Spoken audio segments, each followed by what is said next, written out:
I want to make sure that. All right. The live stream is working.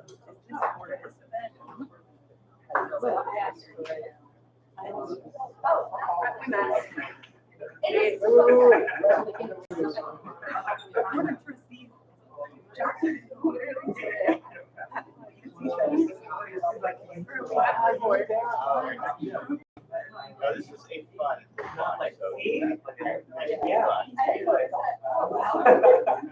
Oh,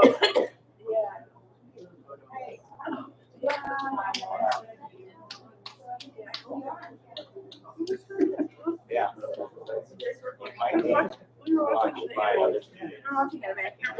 The only ones who oh yeah, I think they're all.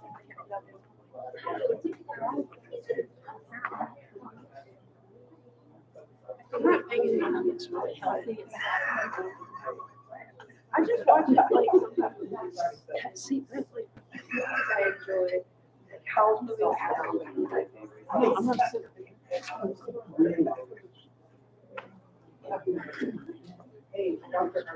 yes, sir. Do you want a tall suit? Do you want?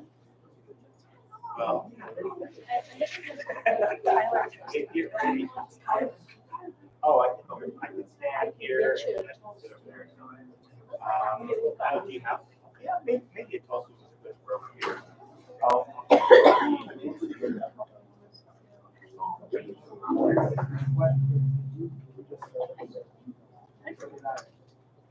Thank you. Yeah, that's nice. It's the perfect time.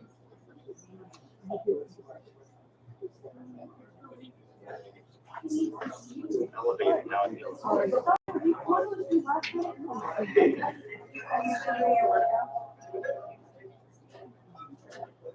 Getting good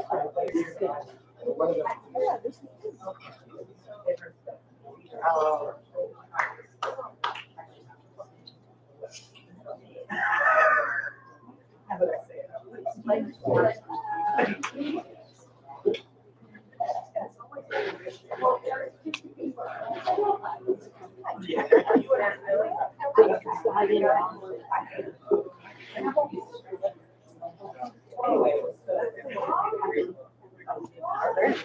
Are there better?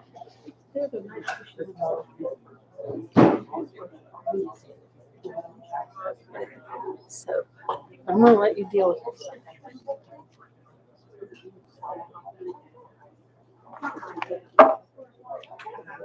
Whenever you're ready.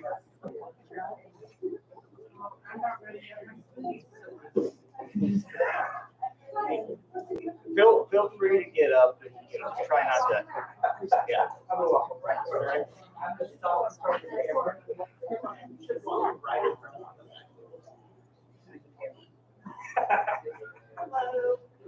I'm Andrea Fowler. Just speak louder. And I'm the library director. So thanks for coming. And today we're excited to celebrate Dr. Huddleston's debut sci-fi novel, Final Eclipse.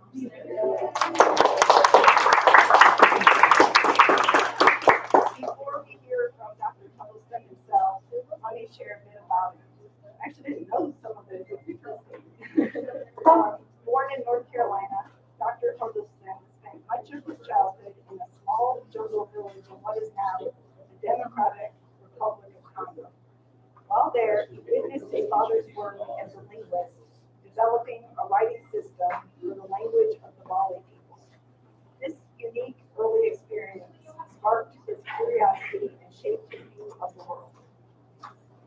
After returning to the U.S. from high school, Dr. Huddleston pursued studies in physics and mathematics in college, followed by a master's in space physics and astronomy from Rice University.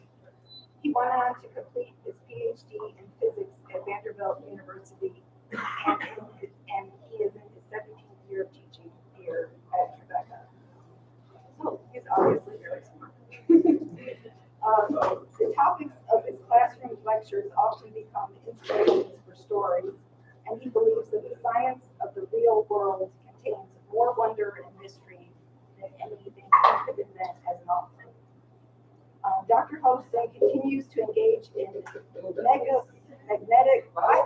I practice this like 10 times. I promise you. It's real easy. Magnetic space physics research. I was like, I don't want to mess up any words. I thought about just taking it. So that kind of science, research when time allows. But he is primarily a teacher and communicator at heart. As I'm sure you know, in addition to writing and teaching, he is also a hopeless wanderer, and he's visited over 40 countries. I'm jealous. So please join me in welcoming Dr. Huddleston. Thank you, Dr. Fowler. I'm going to try to use my teaching voice just to project a little bit. If I'm too loud, someone can come and tell me to be quiet. Otherwise, I'm going to try to be loud because there is some noise from the refreshment area over there. Feel free to get up and get yourself some refreshments at any time. Just try not to, walk right in front of everybody else, maybe. But even if you do, not a big deal. I won't be bothered. So what I would like to do is talk a little bit about the book very briefly, and then read a couple of excerpts from it. Then I want to talk about some of the science behind the book, because there's some science in here. They say write what you know, and one of the things I know is a few things about science, especially space physics. So I put a little bit of that in the book. And so I'm going to talk about that a little bit. I'm going to have some prizes for people, so get ready for that. And answer any questions that you might have about writing or publishing. I can try to answer. I'm still learning a lot myself. And I actually have brought some materials from Emily Brooks. I keep wanting to call her Emily Deal.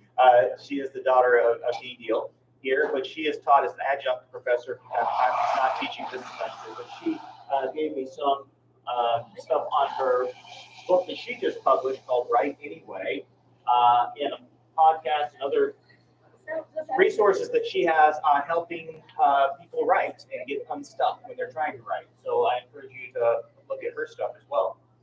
So let me jump into it with this book. It really was inspired by some ideas that I was teaching in my upper level physics courses to my mechanics class and my electricity and magnetism 2 course that I teach here at Trevecca.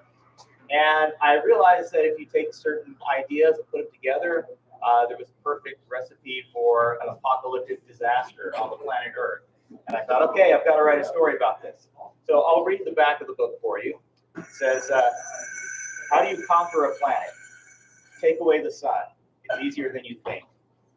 NASA research satellite suddenly goes silent as a mysterious dark spot appears in front of the sun. As young Kevin Mycroft discovers that the spot is steadily growing in size, threatening to throw the entire Earth into permanent darkness. When senior NASA scientists, including Kevin's father, begin intentionally hiding the truth, Kevin convinces his friends to take action on their own. But is there anything they can do to fight the grim fate that awaits the planet? The origin of the eclipse soon reveals that cold and darkness are not the only enemies lurking in the shadows. And as each fight for survival seems to backfire, Kevin's hopes fade while he questions whether he or anyone else can be the hero that the world so desperately needs. So I made the mistake of trying to read without my glasses. I will read from a couple of portions. It's really hard. It was hard for me to pick out any sections of the book that didn't have major spoilers. And I don't want to give everything away. There will be some spoilers as I read these sections, but that's unavoidable. Just think of it as previews, always have a few spoilers in them. So I think I'm going to start with a very science-heavy section, but hopefully not so technical that you can't enjoy it. This is definitely more science than most of the book, but it relates to some things I want to talk about after the excerpt. So this is from chapter 9. And to give you a little bit of context, Kevin, our main character, has discovered some things that are really disturbing, and he's also discovering that NASA scientists and his father are kind of covering things up as they are working to understand what's going on. So I'm going to start with my reading from he's watching just a news report and learning a little bit about what's on the news, and then you see Kevin's reaction to that. Our Channel 5 meteorologist, Justin Clark, is here with a rather unusual report about space weather. That's right, Christine. Most of our viewers are familiar with weather here on Earth, but what they may not know is that even in outer space, there's a different type of weather, what scientists call space weather. Yesterday, we received a space weather report from NASA scientists who noticed an unusually dark cloud of dense gas between us and the sun. You can see here as we zoom into this recent NASA image, it looks like a very small sunspot. Now, sunspots are common, Christine, but they stay on the surface of the sun, and we're being told this one has traveled out into the solar system. Wow. So, Justin, is this something we need to worry about? It might be, Christine. Dr. Rosenthal from Goddard Space Flight Center recently identified this as something called a slow-moving magnetic cloud. This is a super dense cloud of ionized gas ejected from the sun. Evidently, it was strong enough to already cause damage to several research satellites. NASA says they're still trying to reestablish communications with those spacecraft, and they are carefully monitoring the magnetic cloud's position. Of course, they are concerned about other satellites in the area. Could this magnetic cloud eventually hit the Earth? It looks like it could.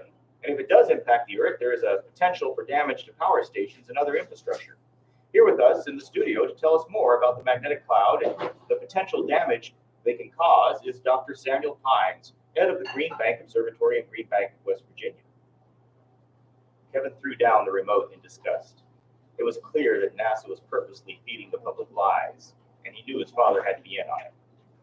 Maybe it was best to avoid a general panic, especially when there was still so much uncertainty. But they weren't just staying quiet, they were spreading false information. The front door opened. Kevin's father entered with his briefcase over his left shoulder, precariously balancing 3 large packages and pinching a cell phone against his ear with his right shoulder. "Do you have the new trajectory?" Mycroft said, his head tilted awkwardly. Kevin quickly retrieved the remote and muted the television. He strode to the doorway to relieve his father of the stack of boxes, placing them on the kitchen counter. The one-sided phone conversation continued, and Kevin looked away, pretending not to listen. "You're sure it will end up beyond the L1 point?" "I see. And it's not drifting in its angular velocity?" Kevin grabbed a pair of scissors from a kitchen drawer and began working to open the largest box. Dr. Mycroft went to close the front door that he had left ajar. He was no longer Kevin's direct line of sight, but his voice was still easily discernible from the kitchen. "So it is compensating for radiation pressure. Have you calculated how much force would keep it balanced at its final destination?" 5.5 giganewtons along the radial direction. "Yes, I know what that means, Henry." There was a heavy sigh. "At least now we know for sure. I'll tell the general right away." I'm going to skip over a conversation between Kevin and his father because it's a little bit too revealing, and I'm going to go to the point where Kevin goes up to his bedroom. Kevin looked at the scattered textbooks on his bed. He felt the need to do something. The last thing he wanted to do was homework, especially with the whole weekend ahead of him. But there was one math problem he felt a sudden motivation to tackle. His father had said, "At least now we know for sure." What did that mean? His father also mentioned 5.5 giganewtons of force. There was something special about that number, and Kevin determined to discover what it was. He tried to remember what else his father had said, something about radiation pressure. He had a vague notion that sunlight itself could exert pressure on objects in space. The scientists at Goddard had talked about solar sails the previous evening. They could respond to pressure from sunlight. Pulling up a quick Wikipedia page, his instincts were confirmed. According to the website, solar radiation pressure was about 9 micropascals near Earth's orbit. A little more reading reminded him that pressure was equal to force divided by area. That meant knowing the radiation pressure and using the force his father mentioned, he could calculate the area of the alien spacecraft solar sail. Opening up a calculator app on his phone, he quickly crunched the numbers. 600 trillion square meters. But what did that number mean? Another quick calculation told him that would correspond to a diameter of 28,000 kilometers, assuming the solar sail was roughly circular. The size seemed unimaginably big to Kevin. He double-checked his calculations and found the same answer. He guessed at what those numbers implied, but needed confirmation from someone who's a little better at complex geometry problems. I need a favor. Can you help? He texted Lexus. What is it? Came her quick reply. How big would something at L1 need to be to make a shadow that covered the whole Earth? Hold on. A few minutes later, Kevin's phone chimed with a text. At least 26,000 kilometers across. Now he knew for sure. He also began to see clearly what he needed to do. He got back to the package he had opened in his kitchen a few minutes earlier. All of those cold weather supplies his father had tricked him into ordering would certainly come in handy. They weren't going to Antarctica. Antarctica was coming to them. It was coming to everyone. But most people didn't have boxes of cold weather supplies arriving at their front doorstep. No one was helping them prepare for what was coming. His phone chimed again. Did you learn something new? Yes, Kevin typed back. Can you meet tomorrow afternoon at the big pavilion in Granger Park? What time? 1:30, okay? And bring anyone from school you know who will come. It's important. Got it. Kevin proceeded to relay the same invitation to Joseph, Russell, Ty, and everyone else from school whose number was in his contacts list. Then he tossed the phone on the bed and glanced at his English binder. A smile spread across his face as he thought of one homework assignment he wanted to get started on right away. Mrs. Wahlberg had assigned an essay due Monday. It was supposed to be a persuasive argument with a thesis statement and everything. Kevin normally would leave something like that off until the last minute, but he needed to give a speech tomorrow. Why not kill two birds with one stone? He pulled out some blank sheets of paper and started to draft an outline. Crafting the thesis statement was easy. The world was at war, and no one knew it. He was going to change that. Now the next so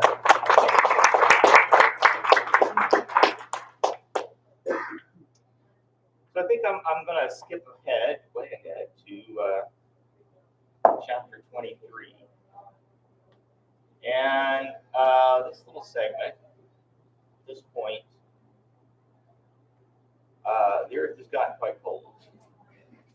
And some important things have happened. I won't tell you what. Kevin, our main character, is having to deal with quite a lot that he doesn't quite understand or know what to do about. So he is part of a team that is under the direction of Sergeant Major Hanford. And let's see. I'll just read this. Okay, so a few things that give away a little bit, but with plenty of wood at hand, a giant bonfire was soon burning steadily. Members of both ADF teams then participated in the grisly work of moving frozen corpses to fuel the blaze higher.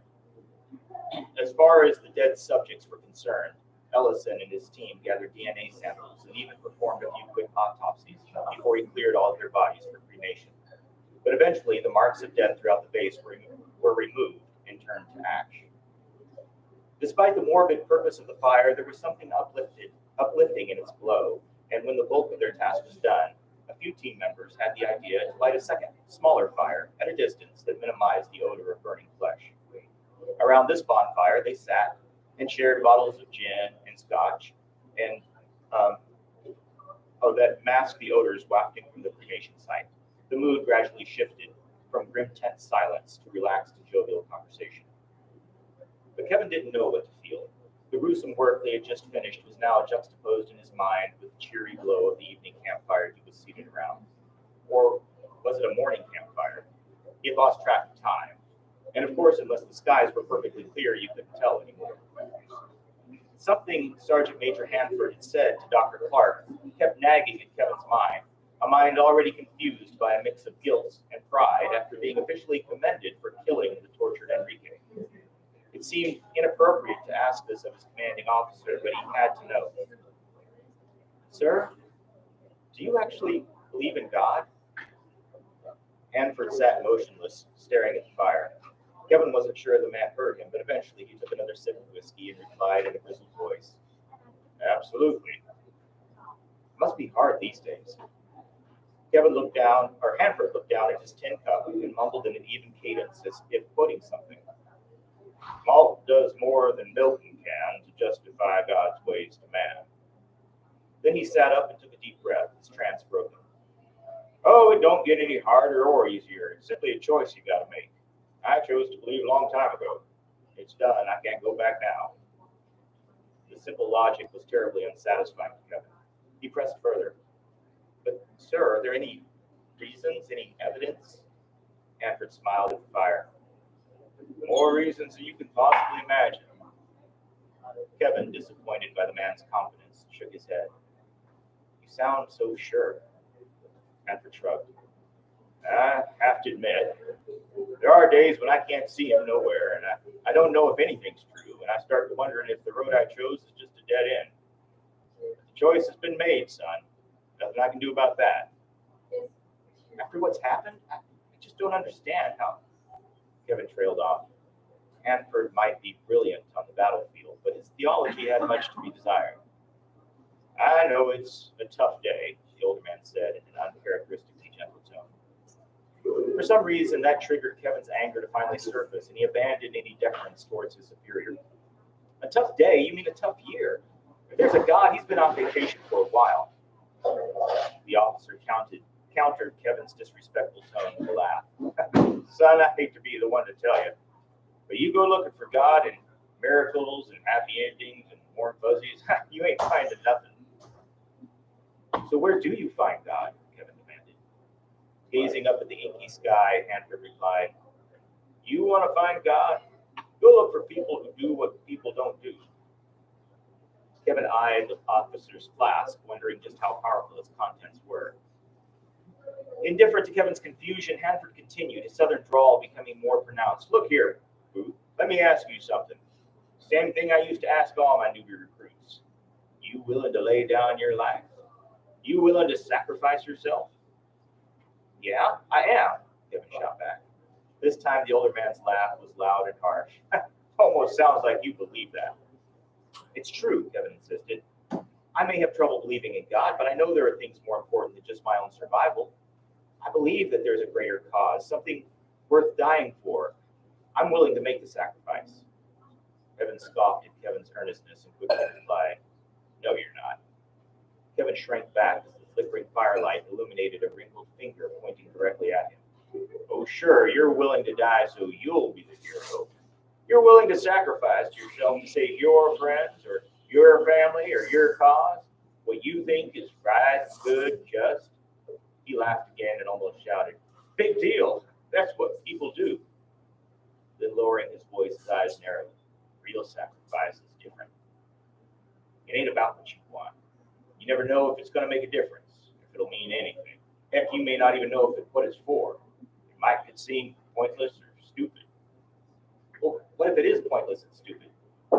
Hanford continued his monologue as if he hadn't heard Kevin's objection. That's why people don't do real sacrifice. It don't make any sense. Don't feed their pride. They can't control it.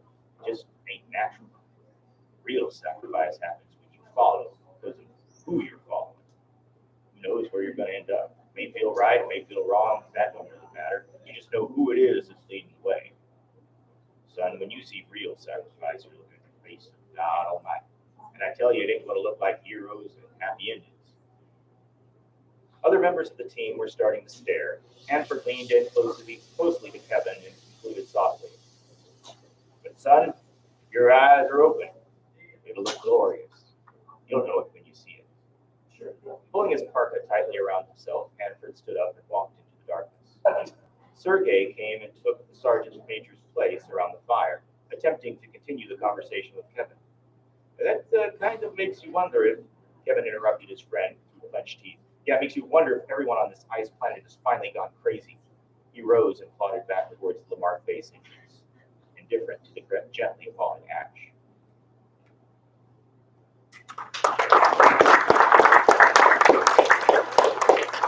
So that second excerpt didn't have anything to do with science necessarily, but the first one did. And there are a lot of things that I put in the novel that required a bit of research even beyond what I already knew about. But I have a few things up here just to illustrate how some of the ideas I brought into the book, in fact, most of them, if not all, I tried to make just real physics and real science. This is what we call a hard science fiction, meaning that I'm really not trying to speculate as to what we might discover in the future. It's more of just using the science that we know today. So there are those who write speculative or fantastical science fiction, and I enjoy reading that too. But I wanted to use what I knew about science in this book. So I took what I knew about space physics, magnetospheric space physics, that word that was so hard to say, and that's something that I have quite a bit of experience in. I have up here a couple of things to illustrate that of articles that I've published. I have one up here on magnetospheric space physics, and this is a real thing. Space weather, so all that stuff you heard in the first excerpt, that's real stuff. There is space weather. There are coronal mass ejections that put a lot of stuff into the solar system from the sun. And in fact, I just researched a bunch of stuff this morning and found out that there was a lot of headlines being made by recent space weather. These are just headlines from the past month. Strongest solar flare in 7 years could lead to communications blackouts on Earth. Geomagnetic storm warning issued after strong flare erupts from the sun. Solar maximum and its Earth impacts. Increased solar activity can affect satellites and GPS. All of this is just in headline news from the past month. And that's because the sun goes through an 11-year cycle of activity. And right now, NASA just announced that we are at the peak magnetic activity of the sun. And that means we're going to see more activity. This is actually a photo from one of our solar telescopes here at Trevecca, where you can see a big fireball erupting from the sun. So we took this picture a while back, but these fireballs are much larger than the Earth. So we have enormous billions of tons of matter erupting off of the sun, moving towards the Earth, and you can have things called magnetic clouds. That's a real thing. I invented the slow-moving magnetic cloud thing for my book, but the magnetic cloud general idea is true. The idea of them damaging satellites is very true, or causing blackouts, that sort of thing. So they also cause the northern lights, the aurora borealis, which you've probably heard of. So you may have seen in the headlines some reports of aurora coming as far south as Tennessee. Did anyone actually see aurora when it came? Wow, that's awesome. In South Carolina, my goodness. You saw it? Okay. Where'd you see it? Here in Nashville, yeah. I was looking at the wrong time, and I was busy with other things and never even watched it, which is really sad. I'm embarrassed to say I didn't see it. But I want to travel up to Sweden or Norway and get a really good look at aurora someday. And we will be at solar maximum for a while yet. It's an 11-year cycle, so we'll be up in the high activity of the sun, where it's doing a lot of erupting and sending stuff towards the Earth.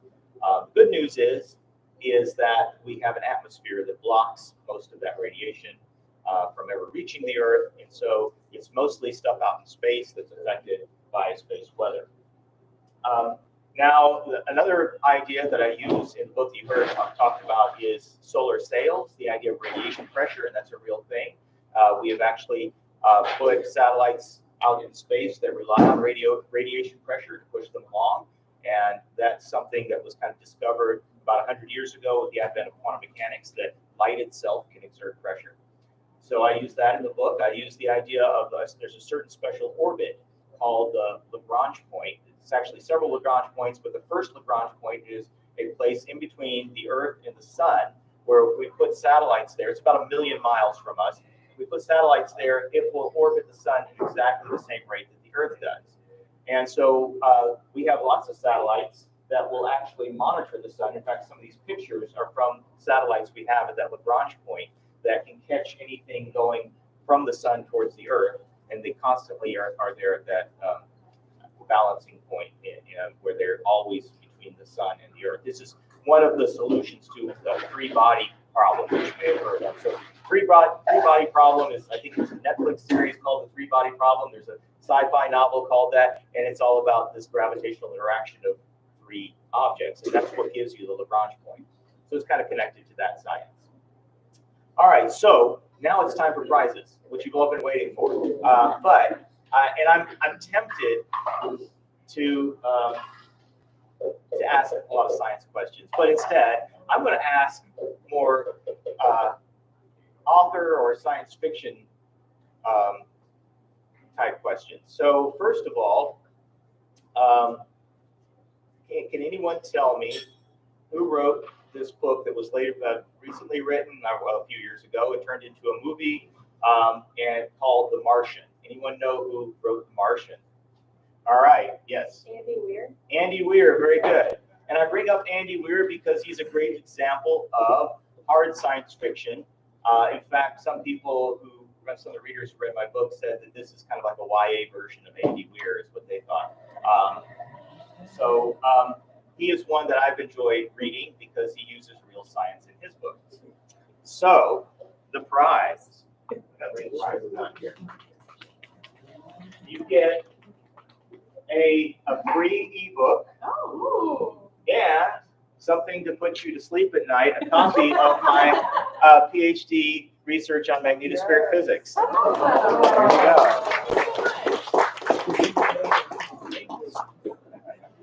All right, the next big prize. So let's see. Who can name all 3 books in C.S. Lewis's Space Trilogy? Yes. Okay, let's see. Can you really? All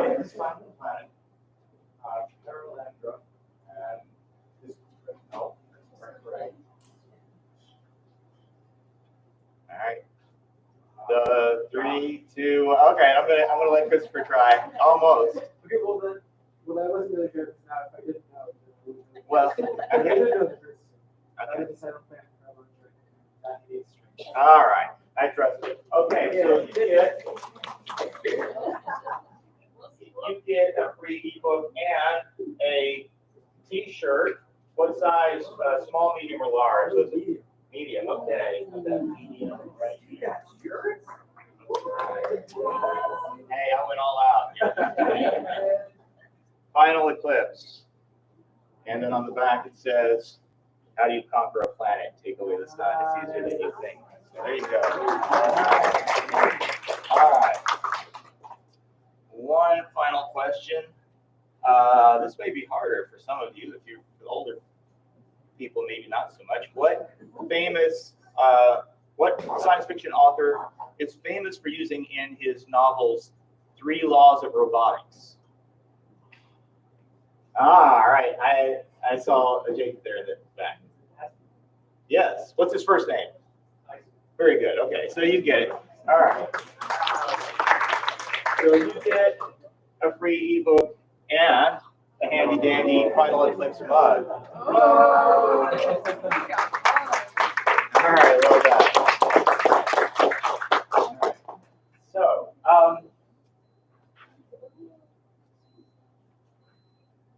no other prizes are for purchase, but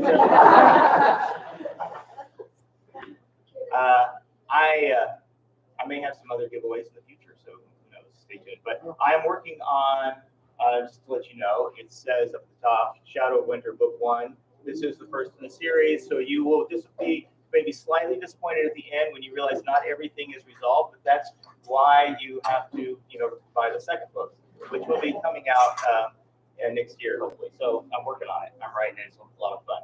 So speaking of writing, are there any questions either about the book or about writing or about publishing before I get to the book side? Yes. So last year, Yes. for your presentation for the fall semester, Yes. you read a couple excerpts. Yes. I recognized the latter. Yes. And I didn't notice any changes. It's been so long, and I'm wondering if there were any big changes made from the book was in the last year to what it is now. Or was it just like all down to heading? Not to that section. I didn't make any big changes. I made some small changes. I probably should have gone back and made even more changes. Every time I look at something, I think of changes that I could make. And that's the problem with editing. You can edit endlessly. So at some point, I just said, I'm gonna stop with what I have. But that scene, strangely enough, that conversation kind of came to me. It's one of the few places that God has mentioned that this is not like a C.S. Lewis book or even a Madeline L'Engle book. I'm much more subtle, I think, in the way that I talk about theology in this book, and I'm planning to get a little bit deeper in the second, draw people in very gradually into some theological ideas.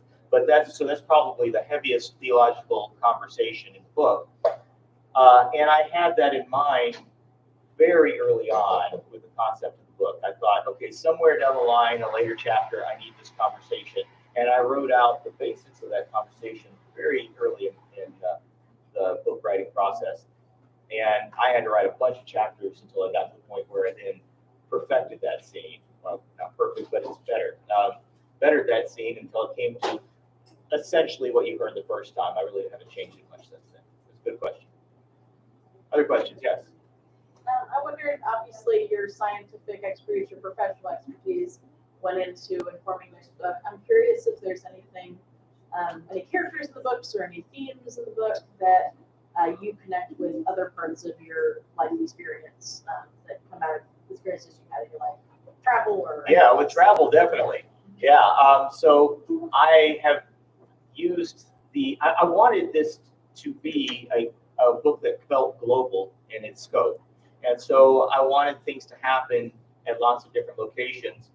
And so I wanted to actually experience some of those locations. So I used it as an excuse to go travel to Iceland, to the Azores Islands. And there's a couple locations that I haven't traveled to that are in the book, actually maybe only one.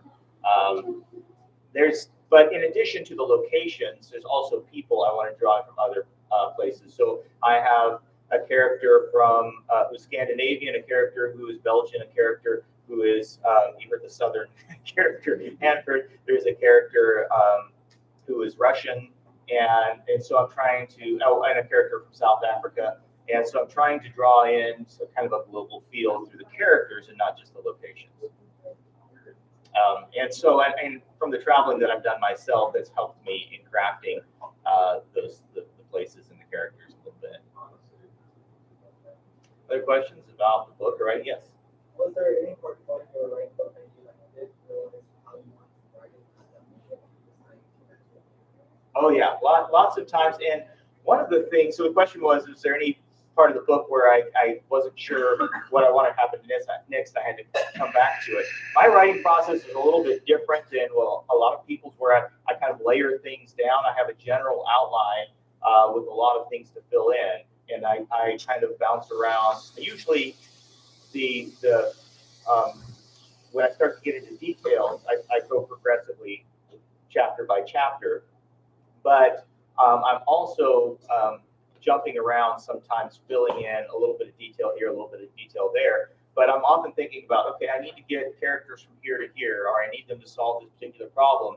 And I just know that I need to do that early on in my outline. And then later, after I'm writing, I get to that point and go, okay, how do I make it happen? And I realized a few times in writing this that I had to do some research, additional research, and I actually discovered some scientific things as I was trying to get my characters out of a situation, because I knew they had to get from here to here. I didn't have any way that I thought was realistic enough to get them there. So I had to do some research, and then I found, oh, here's an interesting thing about infrared lasers that I didn't know. Here's an interesting thing about something called SOFAR channels. If you don't know what SOFAR channels are, you can find out if you read the book. I had no idea about, I had maybe some vague ideas, but I didn't know the details. And so I did some research, and that helped craft the scenes.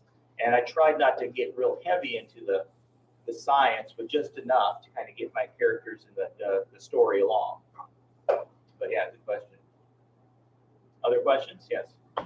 This is more just how were you able to get from, okay, I'm writing a book and I'm the story, to now we have it published, we have it in a form, and now we have merged. What's that process? Did you have connections with the publisher, whatever? Yeah, okay, so that's a good question. That's just kind of a big question. How did I get from an initial idea to this and what we're doing here? And there were a lot of steps along the way. There was a big learning curve. And there were a lot of things I would have done differently if I had to go back and do it all over again.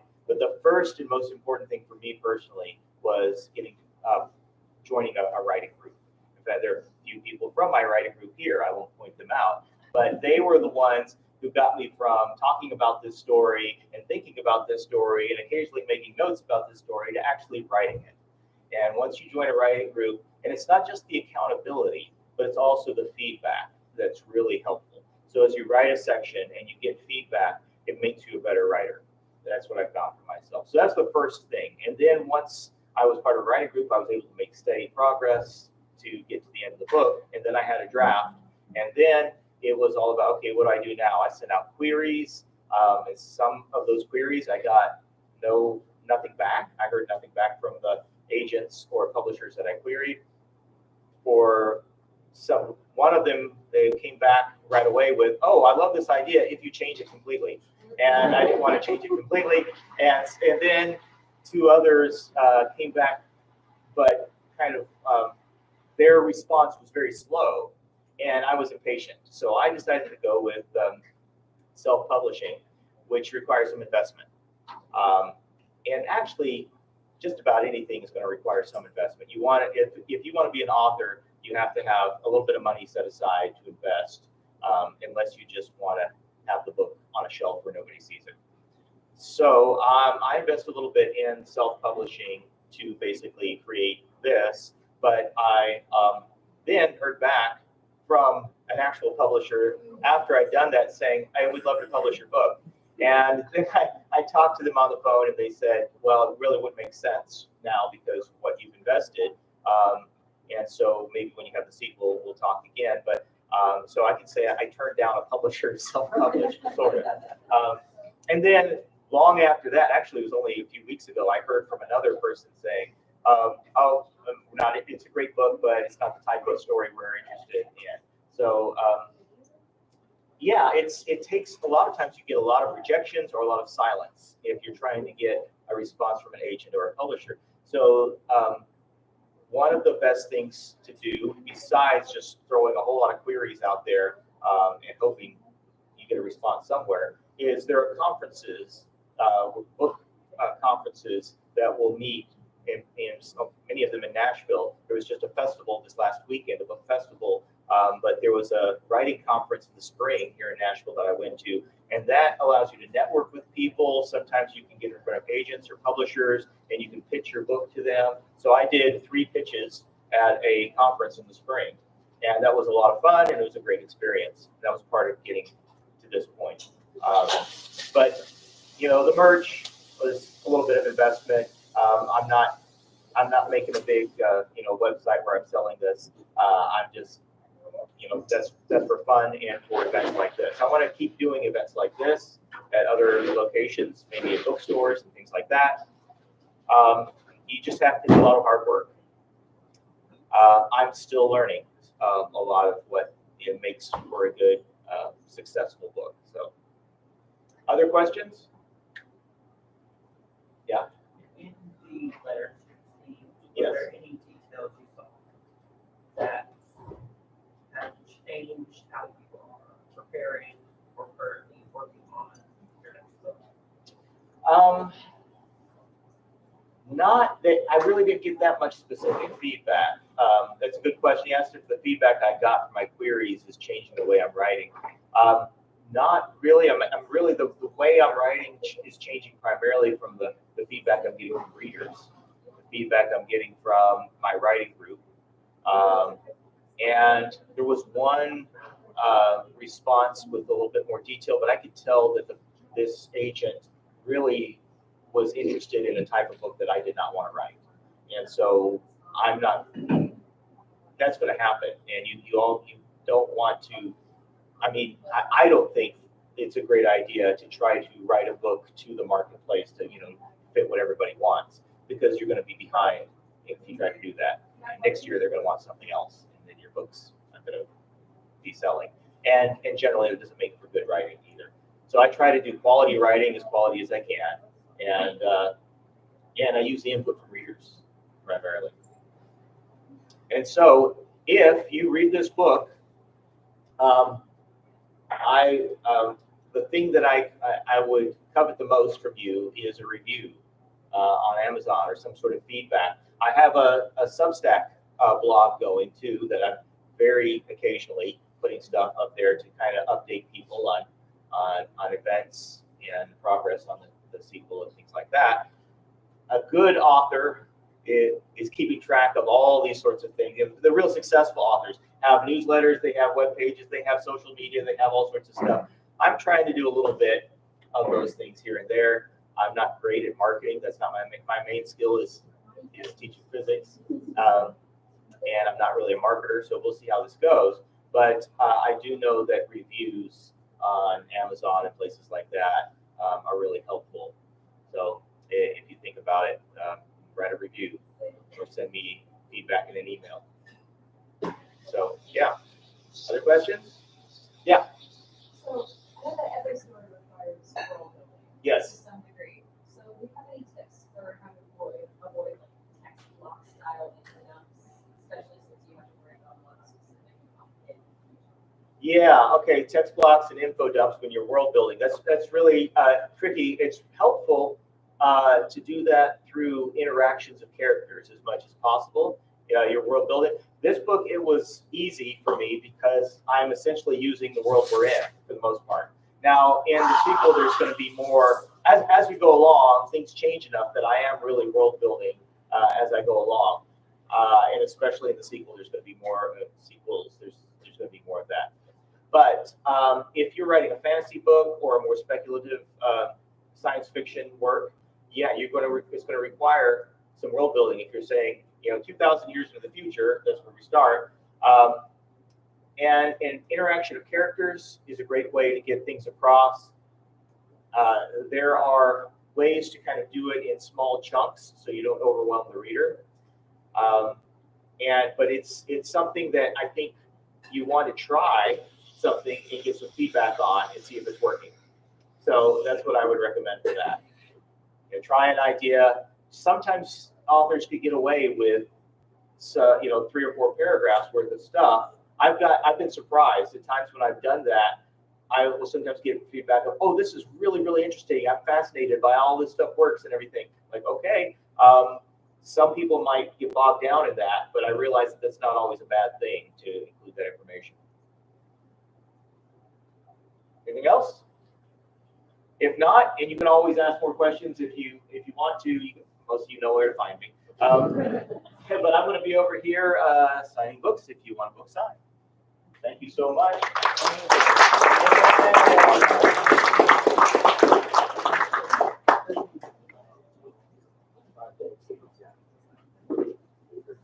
I suppose I should conclude before we get started, I'm going to conclude the live stream. Oh. Because they don't need to watch me signing books.